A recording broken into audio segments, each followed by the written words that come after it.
વિદ્યાર્થી મિત્રો, આપણે જોઈ રહ્યા છીએ ધોરણ 7 પ્રકરણ 3 માહિતીનું નિયમન સ્વાધ્યાય 3.3 નો દાખલા નંબર 4. હવે દાખલા નંબર 4 ની અંદર આપણને શું કીધું છે કે વિદ્યાર્થીના પ્રથમ સત્ર મતલબ કે આ અને બીજા સત્ર એટલે કે આ પરિણામ આપેલા છે. યોગ્ય પ્રમાણ માપ લઈ દ્વિલંબ આલેખ દોરો અને નીચેના પ્રશ્નોના જવાબ આપો.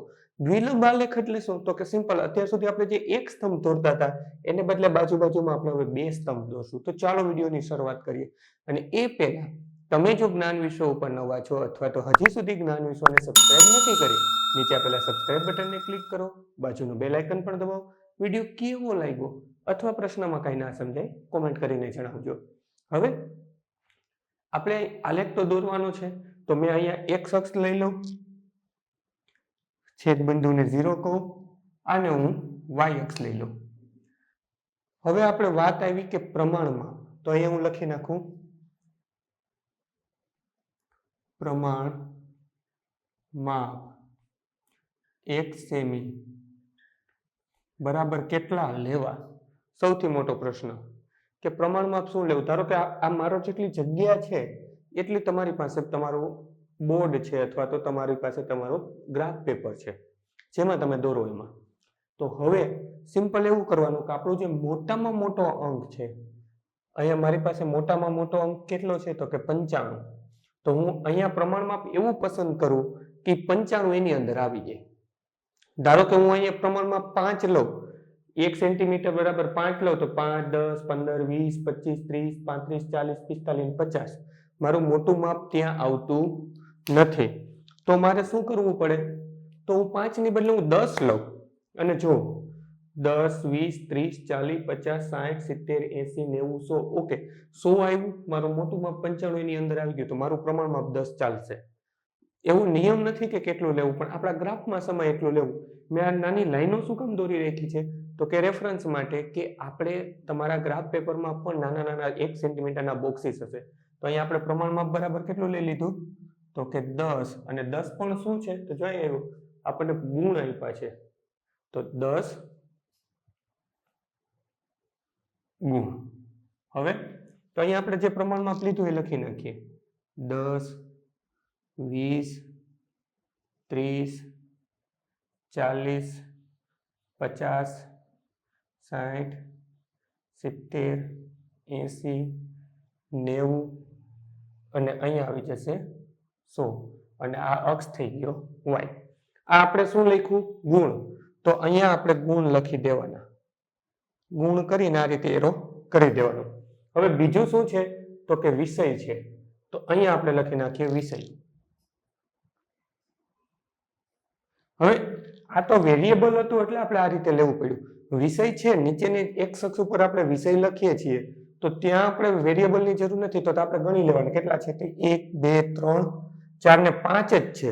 તો આપણે આલેખમાં 5 સમાય એટલી સ્પેસિંગ રાખી દેવાની. સ્પેસ સરખી રાખવાની, 3 ખાના રાખીએ, 4 રાખીએ, 5 રાખીએ. પણ એકવાર 5 રાખ્યા પછી બધે 5 જ રાખવાના. એવું નહીં કરવાનું કે એકવાર 2 રાખ્યા, બીજી વાર 4 રાખો, ત્રીજી વાર 6 રાખો, નહીં. બધે 3 રાખ્યા તો 3. જો મેં એક સરખી સ્પેસ રાખી છે તો હવે 5 વિષયના નામ લખી નાખીએ. તો અહીં લખી નાખીએ અંગ્રેજી, ત્યાર પછી છે હિન્દી, ગણિત, વિજ્ઞાન અને સામાજિક વિજ્ઞાન. તો ત્યાર પછી હિન્દી, અહીંયા લખી નાખીએ ગણિત, ત્યાર પછી વિજ્ઞાન, અને છેલ્લું છે સામાજિક વિજ્ઞાન. બધા નામ લખી નાખ્યા. હવે આલેખ દોરવાની શરૂઆત કરીએ. તો પણ એક વસ્તુ છે, આટલું સુધી તો આપણે દાખલા નંબર 3 માં પણ કર્યું હતું, પણ તેમાં સિંગલ આલેખ હતો, આમાં દ્વિલંબ આલેખ છે. તો દ્વિલંબ આલેખ છે એટલે શું કે તમે આલેખ દોરી લેશો પછી જે સ્તંભ આપણે ઉભા ઉભા આમ દોરતા હતા આમાંથી કયો પહેલા સત્રનો કયો બીજા સત્રનો એ ખબર પડશે નહીં. તો એ દર્શાવવા માટે આપણે હજી એક શરત અહીં લખવી પડશે. અહીં એક શરત લખી નાખીએ, આને આપણે કરી દઈએ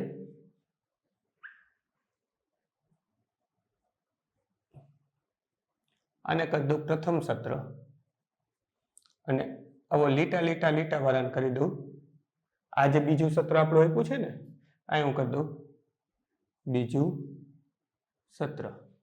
શું કર્યું આપણે? તો કે સાદું જે ચોરસ છે આપણું, સાદું ચોરસ જેવો જે આપણે આલેખ દોરશું એ આપણું પ્રથમ સત્ર હશે. લીટા લીટા વાળો સ્તંભ જ્યાં દોરશું એ આપણું બીજું સત્ર હશે.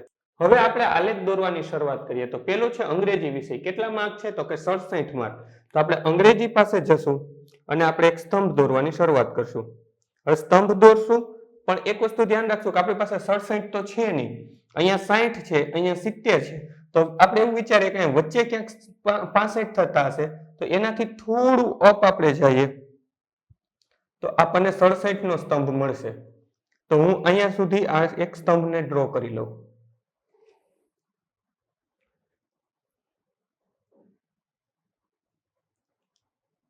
આ જે સ્તંભ દોરશું એમાં આપણે સાઈડમાં નાના નાના લીટા કરશું નહીં, કારણ કે આપણે આ પ્રથમ સત્રનો 67 નો, જો અહીંયા 65 થી થોડુંક વધારે મેં દોર્યું એટલે કે 67, અને બીજા સત્રમાં મને કેટલું માર્ક છે? તો કે 70 માર્ક છે. તો બીજા સત્રનો સ્તંભ આપણે ક્યાં સુધી લંબાવશું? તો કે 70 સુધી. 70 સુધીમાં તો આપણને પ્રશ્ન આવવાનો જ નથી, કારણ કે 70 અહીંયા ઓલરેડી આપી દીધેલું છે. તો આ બીજા સત્રનો સ્તંભ આપણે 70 સુધી દોરી લઈએ.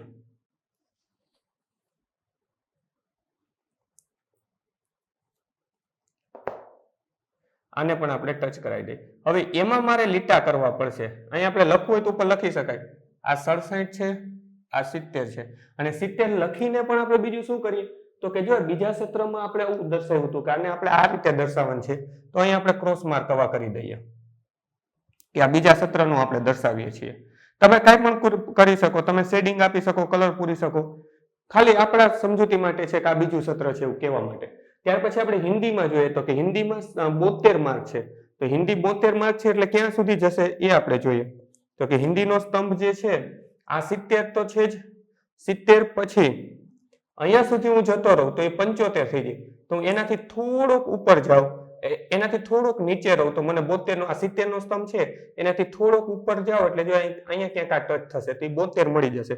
તમારે આ પ્રશ્ન થવાનો નથી, કારણ કે તમે જેમાં દોરવાના છો એ ગ્રાફ પેપર છે, અને ગ્રાફ પેપરની અંદર આ જેમ મેં 60 અને 70 વચ્ચે કઈ નથી, કારણ કે આ તો બોર્ડ છે. તમારે એની અંદર નાના નાના 10 ખાના હશે, તો તમે ઇઝીલી 70 પછી 71 પછી 72 73 એવી રીતે રિકોગ્નાઇઝ કરી શકશો. તો આપણે આ હિન્દીનો સ્તંભ 70 નો દોરી લઈએ.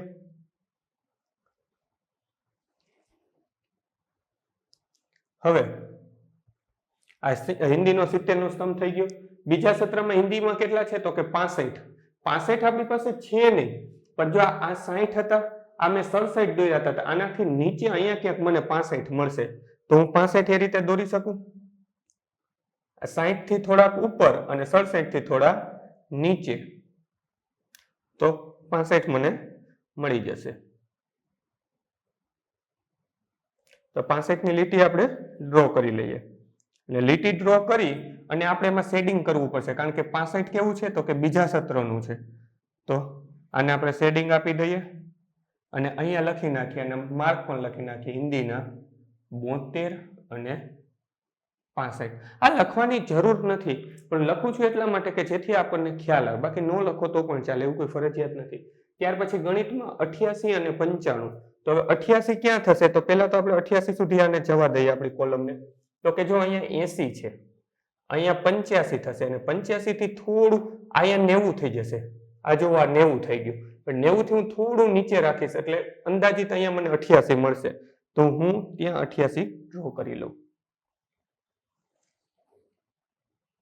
અને આપણો પહેલો સ્તંભ થઈ જશે, મતલબ કે આપણા પ્રથમ સત્રનો. આ પ્રથમ સત્રનો એક સ્તંભ મેં બનાવી લીધો. અહીંયા હું 88 લખી નાખું. અને બીજા સત્રમાં કેટલા માર્ક છે? તો કે 95 માર્ક છે.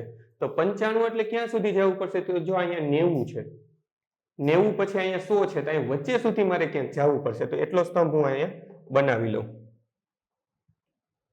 વચ્ચે સુધીનો સ્તંભ બનાવી અને આપણે એને ડ્રો કરી દઈએ. અને એમાં આપણે શેડિંગ કરવું પડશે, કારણ કે આ જે આપણે દોરીએ છીએ બીજા સત્રનો છે. તો આને આપણે અહીંયાથી આપણે કનેક્ટ કરી દઈએ અને એમાં શેડિંગ કરી દઈએ અને અહીં લખી નાખીએ 95. આ બીજા સત્રનો ગણિતનો સ્તંભ થઈ ગયો. ત્યાર પછી કયો વિષય છે? તો કે વિજ્ઞાન. વિજ્ઞાનમાં આપણે જોઈએ 81 માર્ક. તો 81 માર્ક છે એટલે આપણે 80 સુધી તો પહેલા જતા જ રહીએ. આ 80 સુધી જઈ અને થોડું આ 80 સુધી થઈ ગયું, એનાથી થોડુંક આપણે ઉપર જતા રહીએ એટલે આપણને 81 મળી જશે. તો 81 ને આપણે ડ્રો કરી લીધું, એનો સ્તંભ પણ ડ્રો થઈ ગયો. તો અહીંયા ઉપર આપણે 81 લખી નાખીએ, અહીં લખી દઈએ 81. અને વિજ્ઞાનમાં બીજા સત્રમાં કેટલા હતા? તો કે 85. તો કે 80, અહીંયા જો આ 88 મેં દોર્યા, એ 88 ક્યાં ટચ થાય છે? તો કે અહીંયા થાય છે. તો એના કરતા થોડું નીચે 81 અને 85 આપણે 80 અને 90 ની વચ્ચે આપણે એક્ઝેક્ટ અહીંયા બીજો સ્તંભ દોરી શકીએ.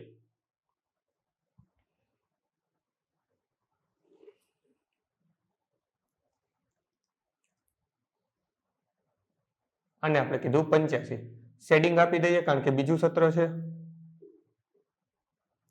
હવે એના પછી છેલ્લો સ્તંભ રહ્યો સામાજિક વિજ્ઞાન, 73 અને 75. તો પહેલા તો 73 ક્યાં છે? તો કે જો અહીંયા 70 આપણે દોર્યો, એનાથી 72 દોર્યો. તો 70 અને 72 દોર્યો તો એનાથી સેજ ઊંચો આપણને મળશે 73. તો પેલો આપણો થઈ જશે 73. આપણે આ 72 દોર્યો, 72 થી આપણે સેજ ઊંચો હું કરી દઉં, તે મને મળી જશે 73 એટલે કે 73. એનો પ્રથમ સત્રનો સ્તંભ થઈ ગયો. હવે પ્રથમ સત્રનો સ્તંભ થઈ ગયો, ત્યાર પછી બીજા સત્રનો સ્તંભ કેટલો છે? તો કે 75 છે.